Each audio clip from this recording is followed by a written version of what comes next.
Oi gente, como é que vocês estão? Agora eu tô indo encontrar o Caio Chimansky, que tem um espaço muito legal chamado Pineal, que é aqui em Curitiba. E fica bem pertinho do Bosque do Papa e do Museu Oscar Niemeyer. Tô indo encontrar ele agora lá, foi onde a gente fez a oficina de criação de sigilos mágicos. E tô aproveitando para gravar esse videozinho só porque o caminho é muito legal e eu vou mostrar para vocês um pouco de como é.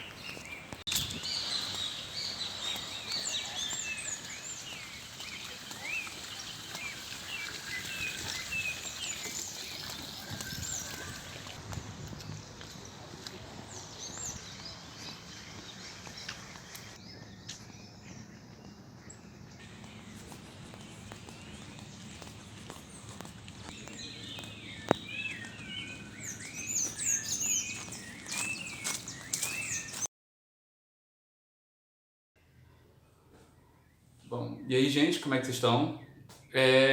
Como eu falei com vocês, hoje eu tô vindo aqui gravar com o Caio Chimansky e a gente vai falar sobre espiritualidade e tecnologia. E não se preocupem que é muito provável que a gente não vai ficar muito prestando atenção em vocês, mas a gente vai trocar uma boa ideia. Antes, pedir para você se apresentar, Caio, e apresentar também o Espaço Pineal. Fizemos a oficina aqui. Maravilha. Meu nome é Caio Chimansky, eu sou professor de yoga, meditação e trabalho com pesquisa sobre a consciência. A Pineal é o meu centro de meditação, onde ocorrem as aulas regulares e os workshops, inclusive, né, rolou o workshop do Vitor aí. E aqui na Pineal a gente está desenvolvendo bastante pesquisa em cima de meditação, tecnologia, e sempre tentando trazer uma linguagem mais atualizada, só que respeitando as bases ancestrais de tudo, né?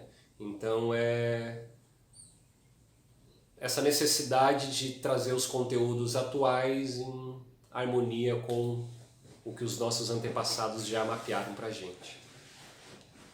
E eu acho que é isso. Bom, a gente viu aqui o Caio ele usa muito o VR para fazer. Ele quando eu cheguei aqui ele estava usando o VR para fazer um trabalho aqui, um estudo de meditação, vendo como é que funcionava o gadget e tal. E eu queria te perguntar, Caio, assim, a gente até conversou um pouco sobre o rolê da visualização e tal. Você acha que nos tempos modernos, século XXI, assim, sabendo como a galera gosta de se apoiar bastante em ferramentas e tal, e a gente acaba até usando o argumento de que tudo isso é muleta. Você acha que isso é algo que facilita ou algo que realmente atrapalha? Porque eu vejo muita galera do tradicional, por exemplo, reclamando até quando a gente usa o celular para visualizar um sigilo, que poderia muito bem estar num papel. Que você acha assim, sobre a associação direta da meditação, que é uma ferramenta muito grande assim, dentro da magia, e o trabalho da tecnologia assim, em associação? Como... Eu acho que tudo depende também, tudo depende inicialmente de quem é essa pessoa que está procurando essas tecnologias e quem é essa pessoa que está procurando essas práticas. Se for uma pessoa que tem dificuldade em se conectar com tais práticas e surge uma tecnologia específica para dar um empurrão inicial, né, para que ela compreenda um pouco o que significa meditação, magia, seja lá o que for, é claro que a tecnologia pode ser algo muito interessante, porque essa tecnologia está quebrando ali aquela coisa estruturada, racional, ou até mesmo de dificuldades que a pessoa tem em N coisas, né? Visualização, concentração, seja lá o que for. Então, para essa pessoa, sim, a tecnologia com certeza auxilia. Agora, pessoas que já têm já um trabalho, que já vem desenvolvendo um trabalho em cima dessas práticas todas, eu acho que para ela se conectar com as tecnologias é necessário um estudo mais profundo para ela realmente captar o que a tecnologia pode trazer de benefício para a prática dela. Né? Porque se a pessoa já está acostumada a sentar em meditação durante horas, vai em retiro, seja lá o que for, né? Aí ela descobre uma tecnologia, tipo o Muse, que é o sensor lá de neurofeedback, né? Essa pessoa ela tem que perceber que o Muse talvez para aquele momento dela não vai significar nada, porque a estrutura tecnológica dela mesma já está ali sendo desenvolvida, já está musculosa, vamos chamar assim, né? Mas que, claro, ela pode muito bem utilizar o Muse para obter um gráfico ali objetivo, ver como é que está sendo aquela meditação, mas não dizer assim, agora que eu encontrei a tecnologia, é só tecnologia, né? Então eu acho que existem esses dois lados, mas uma terceira opinião seria que não tem como escapar mais da tecnologia. A revolução tecnológica ela está avançando, ela vai avançar cada vez mais para os pontos negativos e positivos da nossa existência. E não adianta a gente ficar criticando, porque mesmo se eu não estou fazendo sigilo no celular, eu estou no smartphone olhando o Instagram e perdendo meu tempo. Então eu posso pegar esse tempo gasto em ficar vendo nada e posso, já que eu estou com o celular sempre na mão, eu vou trabalhar com magia aqui no celular. Então vira que é algo que está ali o tempo todo, então vamos reaproveitar isso tudo, vamos ressignificar, porque senão a gente fica esses críticos da tecnologia que são geralmente hipócritas, porque criticam a tecnologia, mas estão totalmente imersos na tecnologia, só que sem saber como usá-la, né? Então a diferença entre a pessoa que só usa a tecnologia para consumo, consumir informação, consumir seja lá o que for, e a pessoa que olha para a tecnologia e fala, mas eu estou aqui com ferramentas incríveis, né? Será que eu consigo colocar isso na minha meditação, na minha magia? Será que eu consigo utilizar aplicativos X para me ajudar a dormir, para medir o meu batimento cardíaco, seja lá o que for? Tem uma série de coisas e eu acredito que a segunda pessoa ela vai ser mais esperta, né? Ela vai ressignificar aquele uso que já está acontecendo. Porque no final das contas também, né, normalmente o crítico da tecnologia ele não compreende que em determinado momento, né, aquilo que para ele hoje é tradicional, em algum momento foi revolucionário e é tecnologia, né? Porque a meditação em si ela é uma tecnologia. Sim. E era isso também que eu ia te perguntar, porque já que a gente está falando também sobre os seus trabalhos de meditação utilizando a tecnologia, a meditação enquanto tecnologia, qual é a função principal da meditação na prática diária, assim, na prática diária de vida, assim, porque dentro de quase todos os currículos de estudo de magia que eu conheço, a meditação ela é um dos trabalhos mais é o trabalho fundamental do magista, é a meditação. Qual que você acha, sendo um especialista em meditação, qual que você acha que é a função real assim da meditação? Eu poderia responder essa sua pergunta falando dos 3 tipos de treinamento que o budismo, né, que eu acho que é a escola de meditação mais completa, vamos dizer assim, né? Os budistas dizem que se você resolve se tornar um praticante de meditação, você precisa levar em conta que existem 3 tipos de práticas para desenvolver. A primeira prática é a prática de moralidade. Moralidade no sentido de você ser uma pessoa gentil, agradável, conseguir se relacionar com as pessoas, o que tira um pouco essa ideia de que o meditador ele precisa se isolar da sociedade, que o meditador vai se esconder, vai fugir da vida. Não, prática de moralidade. O segundo tipo de prática é a prática de concentração. Na prática de concentração, eu diria que em relação à magia, né, ao magista, seria o tipo de prática essencial para que ele treine a musculatura mental. Voltando para a tecnologia, quando a gente pega hoje, 2019, smartphones, redes sociais, o nosso foco está sendo destruído por causa dessas tecnologias. O nosso foco mesmo, que nem aqui, a gente está conversando, focado, né, escutando um ao outro. Hoje em dia as pessoas, no geral, elas não conseguem mais focar, elas não conseguem mais concentrar. A prática de meditação de concentração vai fazer você trabalhar, retomar essa concentração, deixar essa musculatura mental mais firme, né? Para que na hora que você vá visualizar, na hora que você vai estudar, seja lá o que for, você esteja realmente presente naquilo que você está fazendo. E o terceiro tipo de prática é a prática que a gente chama de insight, ou sabedoria, ou vipassana, que para mim seria o tipo de prática principal, mas não que as outras duas não sejam necessárias. Na prática de insight, a gente visa olhar para o jogo das sensações que compõem essa experiência e tentar enxergar de uma forma precisa qual que é a verdadeira natureza dessas sensações, né?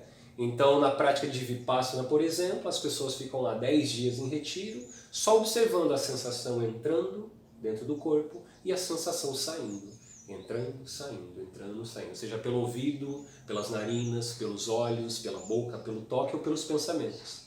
Então, para mim, a prática de Vipassana, ou de sabedoria, é a prática essencial para você entender o que a meditação pode te trazer.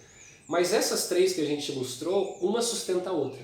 Porque não adianta eu entender o jogo das sensações e não estar imerso na minha sociedade, com as pessoas que eu conheço, né, trabalhando, seja lá o que for. E não adianta também eu querer ser um meditador experiente em Vipassana se eu não tenho concentração. Porque se eu não estou concentrado, eu não consigo captar quando a sensação entra e quando que a sensação vai embora, né? Então, através dessas três técnicas, eu acredito que o magista, vamos falar, né, de magia, ele pode muito bem se beneficiar. Primeiro porque ele pode conseguir estar se relacionando. Hoje em dia, já a minha visão pessoal não tem essa, né, de eu sou um magista, eu vou ficar escondido numa caverna. Não é bem assim, né? É importante que a gente esteja em comunidade, trocando. Então, práticas de moralidade. Práticas de concentração, eu foco ali um mantra, né, fico repetindo esse mantra, ou vou focar as sensações do ar entrando pelas narinas e do ar saindo pelas narinas, ou até mesmo posso visualizar a chama de uma vela, práticas de concentração. E práticas de Vipassana, sabedoria, né? Como que realmente funciona esse jogo de sensações que eu digo que é a minha experiência, que é a minha vida. Né?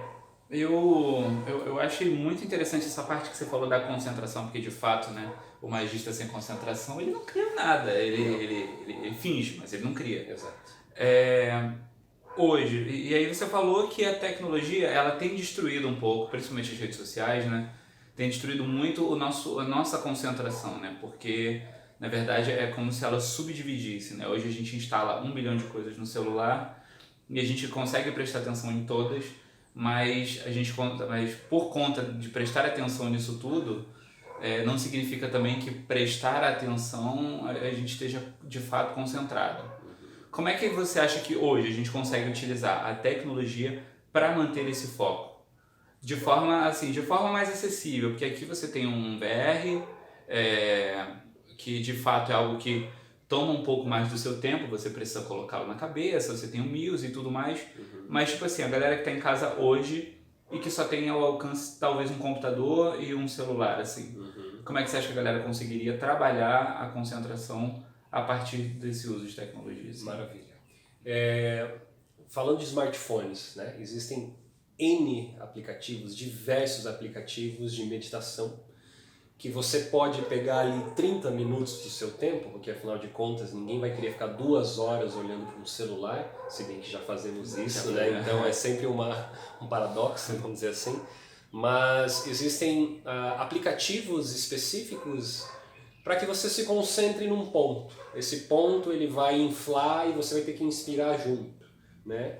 E quando esse ponto se contrai, você expira. Né? Então você tem ali um foco visual na sua tela do celular para te ajudar numa questão muito básica, que é a ideia de estar atento ao ar que entra e ao ar que sai.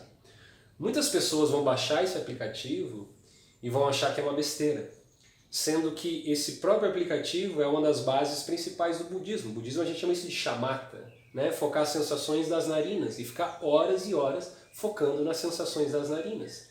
Só que é diferente, eu não estou no monastério, eu não estou no retiro, eu estou na minha própria casa com o meu smartphone. Então eu posso baixar esse aplicativo específico, focar ali 20, 30 minutos por dia e claro, a musculatura já vai sendo trabalhada, já vai melhorando, né? Outros tipos de aplicativo, né? Aí entra já uma coisa mais do biohacking, mas tem aplicativos para você mapear a qualidade do seu sono, para ver como é que tá. Você tem aplicativos que você pode utilizar a câmera do seu celular como um sensor de batimento cardíaco, né? O que também você pode, tô numa crise de ansiedade, né? Ou sempre quando eu penso nisso, meu coração dispara, deixa eu ver aqui como é que está meu BPM, né? Opa, será que se eu respirar esse BPM baixa? Deixa eu medir de novo, baixou. Então você vai se localizando utilizando o teu smartphone. poucas pessoas sabem que você consegue medir o teu batimento cardíaco utilizando a câmera de um celular. Eu mesmo não sabia, cara. Eu achei interessante porque a gente faz muito uso do diário mágico. E dentro da prática do diário mágico a gente anota a hora que a gente começou a meditar, a hora que a gente terminou, quais foram as sensações e tudo mais. E a gente nunca pensa nesses outros dados que hoje a tecnologia nos fornece, né? Como eu não fazia a menor ideia disso, cara. Não fazia mesmo, inclusive vou procurar fazer, porque agora eu tenho espaço no celular para isso. Sim, a gente pode até colocar no vídeo os aplicativos que eu tô falando, Sim, né? eu vou pedir para ele me passar tudo, e aí eu vou colocar aqui embaixo, inclusive também as redes sociais dele, beleza? Agora falando um pouco sobre a espiritualidade, né? Porque a gente costuma fazer muito. Hoje um pouco mais maduro, já começo a entender que não existe tanto essa diferença entre a espiritualidade e a magia dentro da minha prática, assim, né? Antigamente eu achava que não, magia é algo que me traz a independência. E a gente também acha que a espiritualidade ela prende muito, né?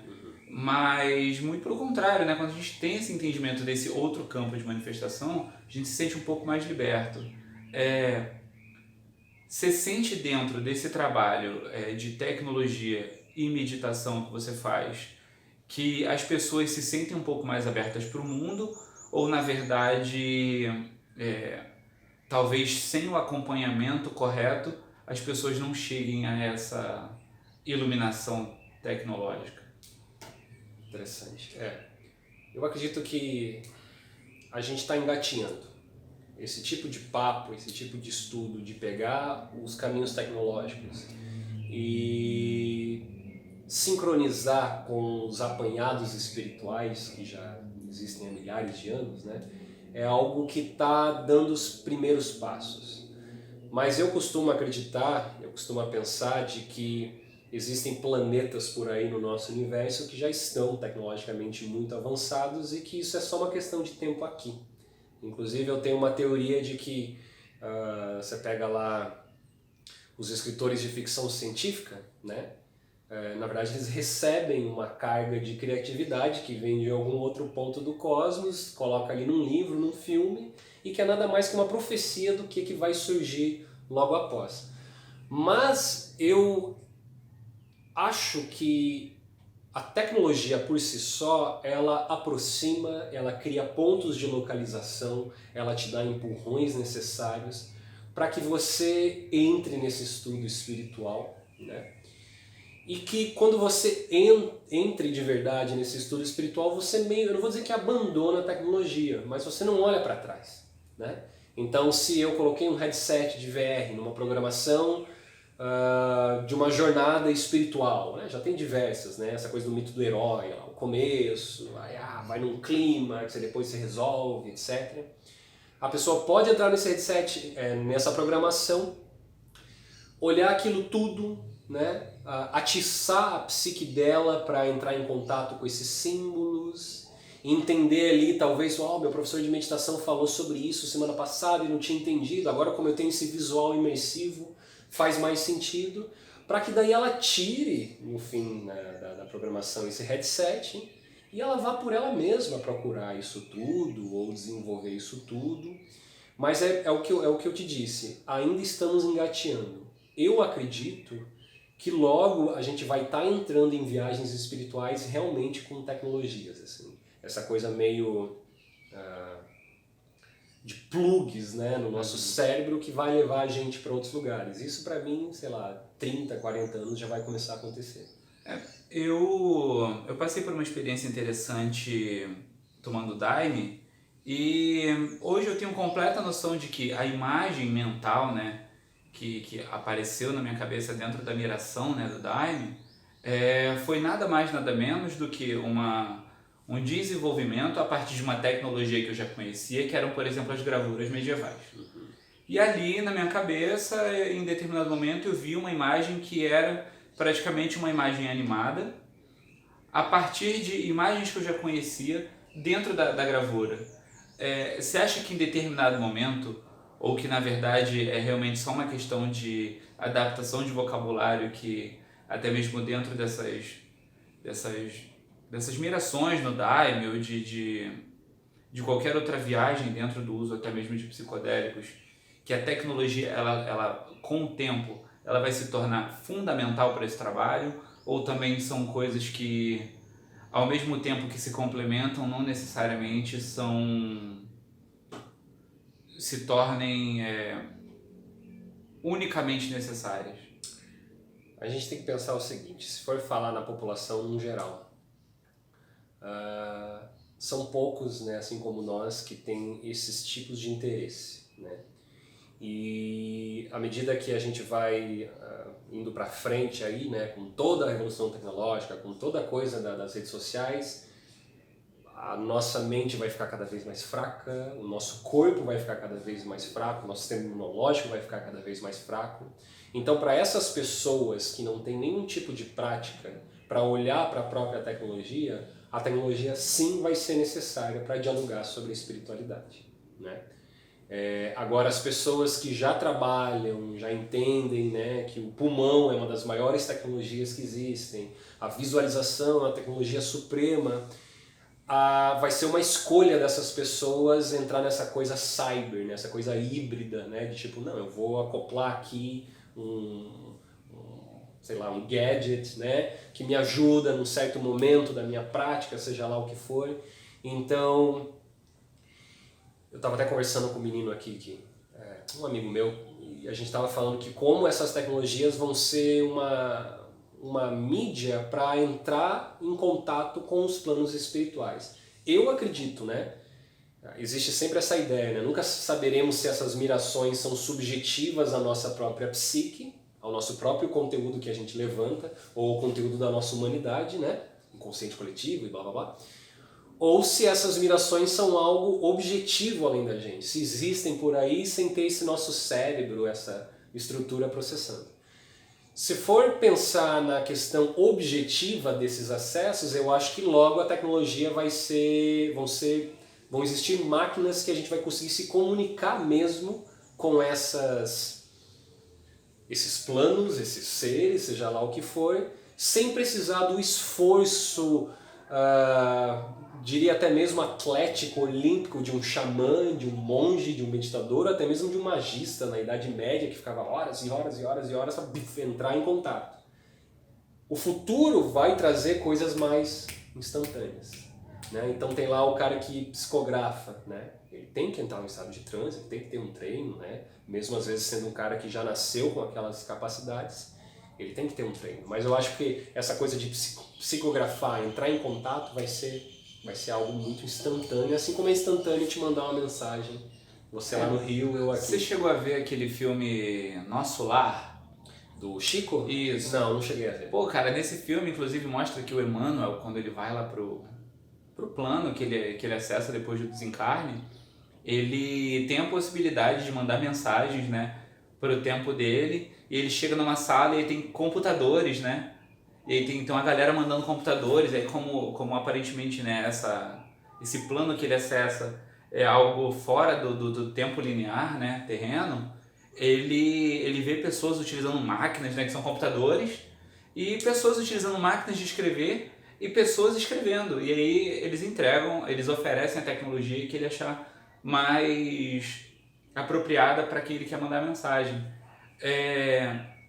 Você acredita que, por exemplo, exista a possibilidade da gente encontrar... Porque, na verdade, eu acho que quando a gente acessa a meditação, principalmente através dos chakras, a gente codifica, né, a nossa intenção a partir desses programas, né, tratando os chakras como programas, e a gente codifica essa intenção através deles para conseguir um contato elevado. Você acha que hoje a gente consegue, por exemplo, dizer que existem, talvez, não sei se médiums, porque eu não sei se aplica dentro do vocabulário, mas você acha que hoje a gente consegue encontrar, por exemplo, programadores que quando desenvolvem um programa ou algo do tipo, na verdade eles estão acessando os chakras e traduzindo dentro da linguagem da programação essas mensagens? Acredito sim. Inclusive, existe um campo da arte, né, que não é muito respeitada, vamos dizer assim, pela arte tradicional, mas que é a arte visionária, né? Alex Gray, essa galera toda que pinta os estados não ordinários de consciência, né? Seja numa pintura, em escultura, e seja na realidade virtual. Então, os pintores da arte visionária que trabalhavam com essas mídias, né, o pincel, uma tela, a escultura, estão começando a migrar para as novas mídias, e dentro dessas novas mídias eles estão ali ilustrando as experiências pessoais dele, o que é algo sempre muito importante de dizer, né? Só que quando você entra nessas experiências, nesses programas, você se localiza porque você já viu alguma coisa parecida ou viu até mesmo uma coisa exatamente igual, que é o que é dito no campo da arte visionária, que vai explicar se um artista visionário é bom ou não, ou se ele é visionário ou não visionário. Porque o artista visionário que pinta e alguma visão dele, né? E você vai lá e consegue e fala, pô, né, eu tive esse mesmo acesso, aí várias pessoas já tiveram, aí pronto, é visionário. Ele realmente pintou uma faceta desses planos sutis, planos alterados, seja lá qual for o nome que a gente vai dar. E isso na tecnologia já está acontecendo. Tem pintores como o Android Jones, ele lançou uma programação chamada Sanskara, que é muito interessante, dá para colocar o link aqui também. Tem o Sander Bos, que é um holandês que fez uma programação chamada Visionarium, que você vai em modo free fly no VR, né? Então você vai voando pelo universo e vai entrando em matrizes de energia, seja lá o que for. E que, cara, quem já tomou uma substância, quem já foi profundo, é exatamente a mesma coisa que você acessa ali. Porém, num sentido visual. Tem a sensação de imersão? Tem. Mas não tem todo o pacote de emoções que um estado de transe vai te trazer, ou que um estado através de uma planta ou de um químico, seja lá o que for, vai te trazer. Então o VR ele ainda está nessa coisa, é uma coisa meio tímida ainda. Ainda não te coloca lá dentro e você fala, nossa, meu Deus, e caralho, e chora. Não, é tipo, uou, que interessante, né? Tipo, me lembra uma experiência de ayahuasca que eu tive, olha só, um símbolo ali que eu conheço. Isso vai atiçando. Mas, novamente, logo eu acho que vai entrar nesses campos emocionais mais profundos e a magia vai começar a acontecer mesmo. Eu também acho que é só questão de tempo, porque também eu acho que o primordial já está sendo feito, que é a colaboração com o nosso vocabulário magético. Porque no final das contas acaba sendo muito gostosa a experiência da surpresa, né? Quando a gente encontra um símbolo numa dessas nossas experiências assim internas, mas é muito interessante quando a gente previamente já vê e aí a gente tem a capacidade de no momento de imersão a gente falar, caralho, eu já vi isso e agora que eu tô dentro de mim eu consigo entender de verdade o que aquela imagem disse, né? Perfeito. Porque senão você acaba, não é nem perder tempo, mas você acaba ficando tão preso no traduzir o que é, né? Ou então de compreender de onde veio, que você acaba deixando de lado um pouco a experiência. Eu principalmente, cara, eu sou muito curioso. Então eu nessa minha experiência de Daime, eu levei quase pro final do trabalho de Daime que eu fui realmente me entregar, porque até então eu fiquei questionando, porque eu nunca tinha tido aquela experiência. E aí, tipo assim, cada vez mais eu tenho me interessado muito por esse trabalho com VR, porque colabora, né? Os artistas estão colaborando com o nosso arcabouço magético, e aí a gente não é mais pego de surpresa pela imagem. A gente é incentivado no momento em que a gente reencontra a aproveitar, né? Ao invés de investigar. Na verdade, eu acho que é até o papel da meditação, né? Porque o papel da meditação, ele te aquieta na curiosidade de perguntar primeiro de onde vem, para primeiro sentir o que aquilo tem para te passar, né? Observar aquilo, né? Observar significa que eu não vou tomar nenhum partido, eu vou ficar olhando. Eu preciso olhar às vezes para o símbolo que aparece. E olhar, eu não estou nem agarrando nem querendo mandar embora. Eu estou olhando, né? Que nem quando você vai num filme, você vai assistir eu falo isso para os meus alunos de meditação, né? Para ilustrar essa ideia de deixar o pensamento vir e deixar o pensamento ir, né? Quando você vai ver lá os Vingadores, né? O Hulk está apanhando, você não tenta entrar dentro da tela para ajudar o Hulk. Você sabe que aquilo ali é passageiro, é uma cena, é ilusório, então você só assiste, você come a sua pipoca e só assiste. Na meditação vai muito por esse caminho também. Primeiro eu assisto, né? Eu assisto, eu vejo como funciona todo o maquinário, e depois que eu vejo como funciona todo o maquinário, eu vou ir atrás das funcionalidades desse maquinário. Então, assim, vamos falar de magia e meditação, né? É muito interessante que o aspirante à magia, a ser um magista, ele pratique meditação inicialmente. Porque se ele não entende como que funciona o maquinário, ele não vai conseguir acessar as funcionalidades da máquina, né? Ele não vai, ou ele vai acessar de uma forma meio frouxa, meio torta, né? Então é importante que a pessoa sente, entenda que ela tem uma mente que está acelerada por N motivos, que ela tem emoções que transbordam e ela não tem controle nenhum, né? Para que ela desenvolva esse trabalho para daí falar, pô, agora eu vou focar essa minha emoção, né? Vou usar a força dessa minha emoção para focar ali num símbolo mental que eu estou querendo energizar, seja lá o que for. E que não é o que acontece. No geral eu vejo muitas pessoas falando de magia, somos bruxas e bruxos e... Né? Nem sempre. Nem sempre. Vamos fazer um teste com, sei lá, eletroencefalograma e ver se essa pessoa tem concentração. Se a pessoa não tem concentração, o mínimo que seja, ela não é um bruxo, ela não é uma bruxa, porque ela só está acelerada e só está usando um uniforme, vamos dizer assim, né? Então é um papo meio chato? Mas é necessário, porque quem deixou esses conhecimentos pra gente, deixou bem claro que você precisa se esforçar. Sem esforço, você não vai para lugar nenhum. Então você precisa sentar em meditação, você precisa ter o seu diário mágico e escrever, você precisa praticar, não só ler, né, e achar que pronto, agora eu sou um bruxo. Eu mesmo já tive momentos assim, quando era mais da magia, eu achava que era só ter um manto colorido e tal, fumar um baseado, seja lá o que for, e pronto, né, eu sou o bruxo tal. E não era muito assim não, sabe? Porque se eu gostava de uma menina e a menina não gostava de mim, eu já caía no choro, eu via que não tinha controle nenhum sobre nada, e daí eu falava, né, se nesse aspecto social eu tô tão fraco assim, será que eu tô forte na minha magia, que exige, né, uma concentração, exige uma coragem, seja lá o que for, então... eu acho que é mais ou menos isso, assim, sabe? Então, é necessário praticar, seja lá qual prática você quer na meditação. No budismo, muitas pessoas acreditam que o budismo é só meditação para ser liberado. Quando eu falo de máquina e funcionalidades da máquina, o budismo quer olhar para a máquina. Ele não quer saber se você consegue materializar símbolos e jogar a tua intenção. Ele quer olhar para a máquina.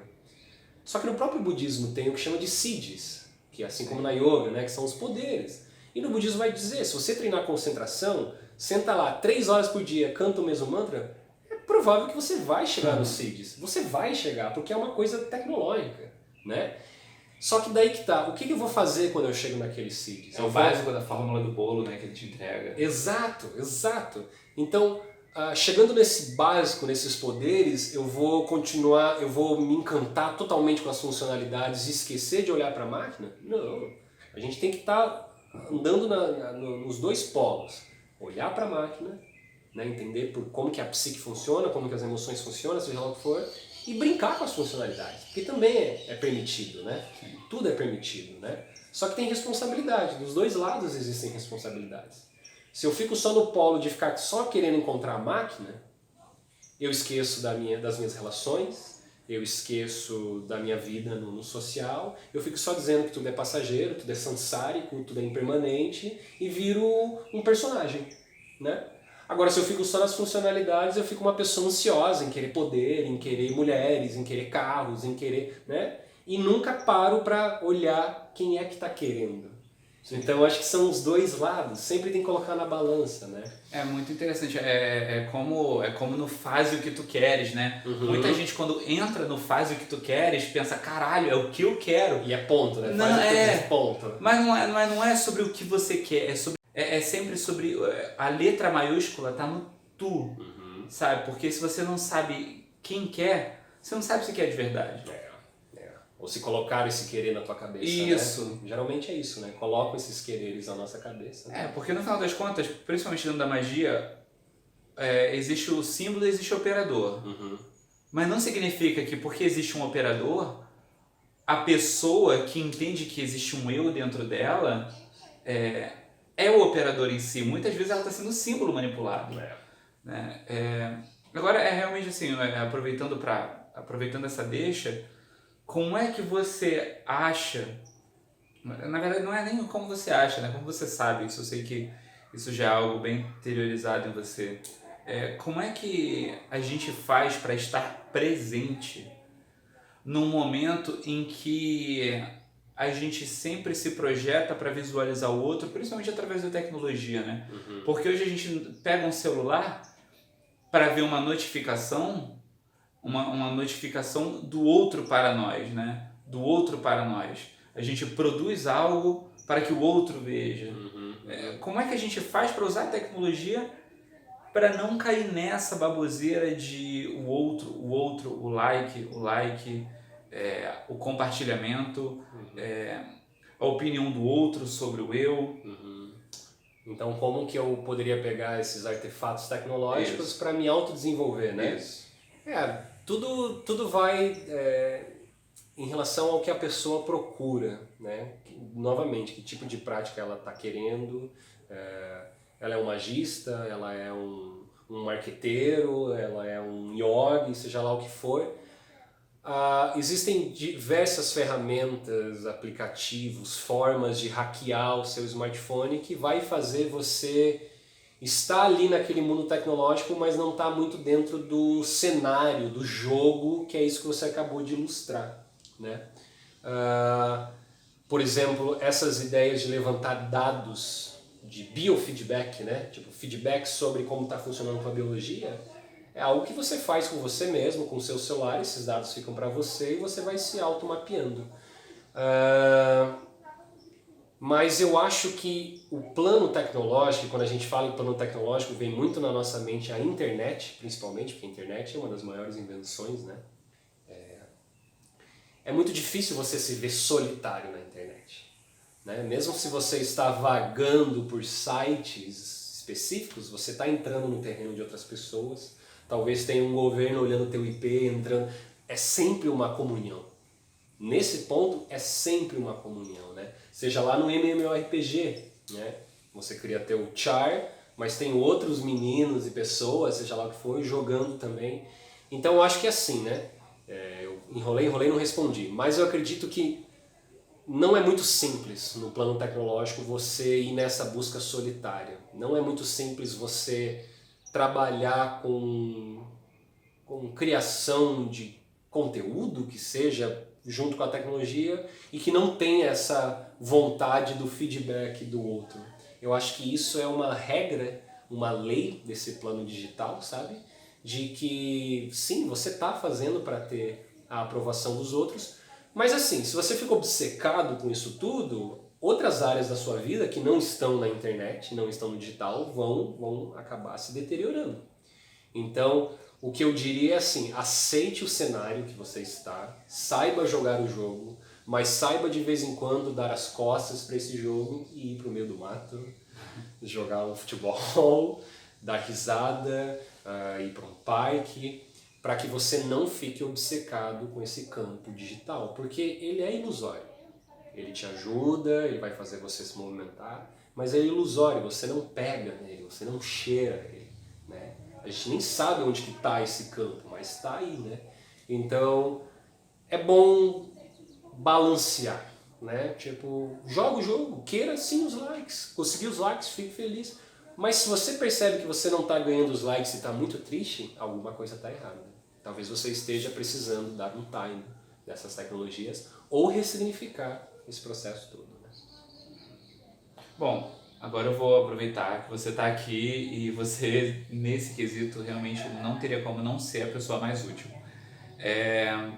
Você é um cara que é especialista, né, na meditação, você trabalha com isso. E o meu canal também tem muita gente que tem muita dificuldade de concentração, muita dificuldade em meditação, como a gente tinha conversado naquele dia. A galera sempre acha que meditar é esvaziar a cabeça de um dia para o outro, né? Quais dicas assim você daria para a galera começar na meditação assim? A primeira dica seria, quando você for sentar em meditação, deixe o teu ego que se lamenta, o teu ego que calcula, deixe ele de lado. Por que eu digo isso? Porque a pessoa ela pega uma prática específica, né? Mindfulness da respiração, né? Focar o ar entrando pelas narinas, o ar saindo. Ela vai lá, senta, e ela percebe que a concentração dela está fraca. Então ela vai focar os 2 primeiros segundos da respiração, depois ela está pensando em outra coisa. Uma das problemáticas que fazem as pessoas desistirem de meditar é que quando ela pensa em outra coisa e não no foco que foi pedido, ela já vem com o personagem que diz: eu não sirvo para isso. Eu sabia. Meditação não serve para mim. Meditação é para poucos. Meditação são apenas os esquisitos do esoterismo, seja lá o que for. Então a primeira dica é: não escute esse personagem. Existe um mestre, não sei se você conhece, o Gurdjieff. O Gurdjieff falava, né, se você está meditando e o demônio aparece, convide ele para meditar junto com você. Não faça nada com ele, só fala, senta aí. Então se você está meditando e essa voz ali, esse demônio, seja lá o que for, vai ficar te enchendo o saco, usa aquilo como meditação. Não escuta essa voz. Porque, assim, meditar é um dos atos mais simples. Por ser tão simples, a gente não acredita que é para ser tão simples. A gente quer complicar e complicar, a gente, não, é só sentar 1 hora e focar no ar entrando e no ar saindo. Não, não pode ser. Tem que ter algo a mais, tem que visualizar pentagramas e geometrias sagradas e o Buda descendo em mim. Não, de início você só precisa fazer uma coisa. Então, a primeira dica seria essa. A segunda dica que você falou é: não ache que você vai esvaziar a mente. Isso não vai acontecer. Os teus pensamentos não vão parar.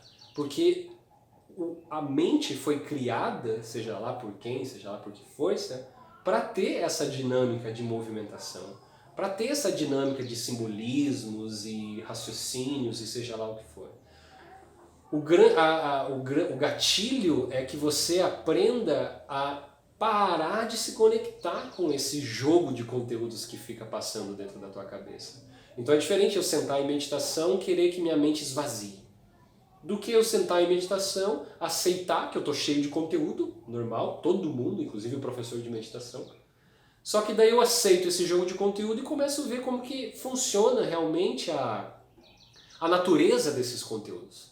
Que está aí uma das 3 características do budismo, a impermanência. Se você tem paciência, leva em consideração que você não vai ficar se lamentando pelos seus erros, você vai perceber que o conteúdo que está entrando dentro de você é impermanente. Você tem que assistir isso. Quando você descobre que é impermanente, ele vai embora. E quando ele vai embora, o que vai vir? Outro conteúdo. E você vai ficar ali, lidando com conteúdos, só que você não está emotivo, romântico em relação àqueles conteúdos. É por isso que eu digo que meditar é olhar para a máquina. Você só está deixando a máquina funcionar. Você não está interessado nas funcionalidades da máquina de pegar o símbolo, agarrar e dar cor e falar: nossa, é por causa da minha infância, é não sei o quê. Ah, não. Você só deixa vir e vai embora. Deixa vir e vai embora.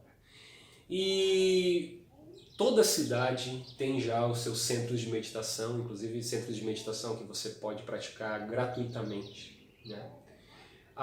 Então procure um centro de meditação, procure uma sangha. Sangha é uma comunidade, né? Procure uma comunidade para você tirar dúvidas, tá com pessoas ali ao seu lado meditando também, então você está ali esforçado, mas você abre o olho e tem alguém ali, aquilo te dá uma vontade de praticar. Assim como existem sanghas virtuais, a gente está prestes a montar na Pineal a nossa sangha virtual. Vamos se encontrar em certos dias à noite para meditar, cada um na sua casa. Podemos até fazer um dia com a galera do seu canal e você e todo mundo. E tenha persistência. Não comece querendo meditar 1 hora. Medite 10 minutos. Eu não consigo 10, medite 5. Eu não consigo 5, então pare 1 minuto. Pare, feche os olhos e respire. Mas isso não vai me ajudar em nada. Vai sim, né? De gota em gota se forma um oceano, né? E a última dica, né? Eu poderia falar de milhões de dicas, mas a última dica é cuidado para não entrar em mais neuroses.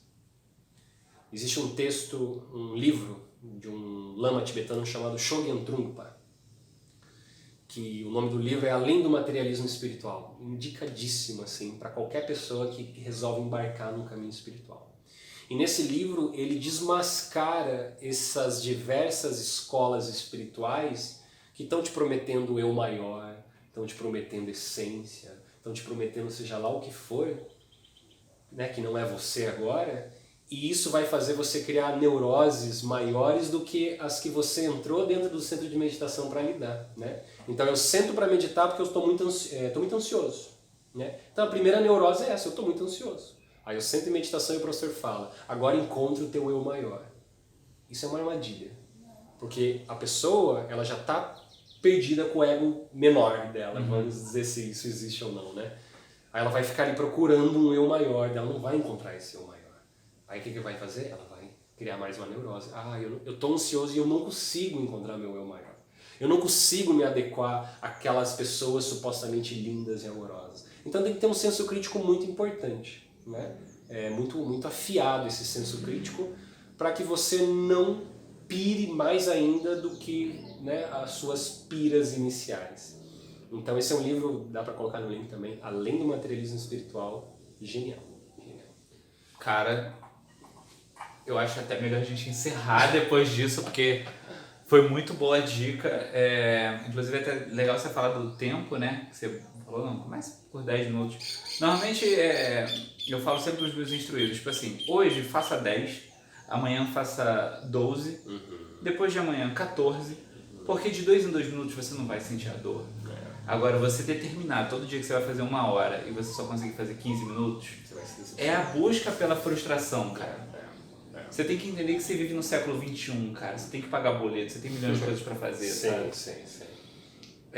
Mas vamos encerrar por aqui, porque acho que finalizamos assim, suas dicas foram sensacionais. Mais uma vez, esse é o Caio Szymanski. E, por favor, cara, deixa suas redes sociais. E o Caio criou um canal agora e vocês precisam conhecer o canal dele. Vai ficar aqui o canal dele, ou ali do outro lado, que eu nunca sei qual lado que fica. Mas vai aparecer aqui embaixo também o link do canal dele, tá? E das redes sociais, mas, por favor. Maravilha. Então, assim, pra galera aí de Curitiba ou que tá passando por Curitiba, eu convido a vir frequentar o nosso centro de meditação, chamado Pineal. Mas você pode encontrar informações sobre nós ali no Facebook, Pineal Curitiba.